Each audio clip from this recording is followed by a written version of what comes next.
Can tell right now that there's no dignified way to get down this hill.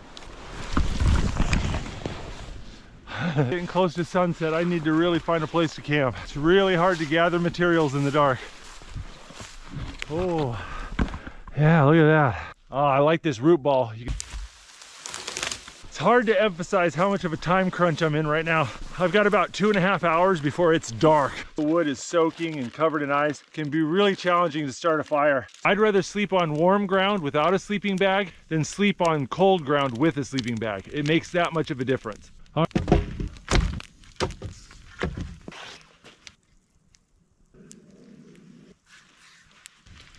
Moose steak, moose and potato stew, smoked salmon, and pilot bread. We're leaning heavy into the Alaskan food theme.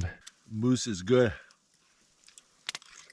That stew is really good. That turned out really well.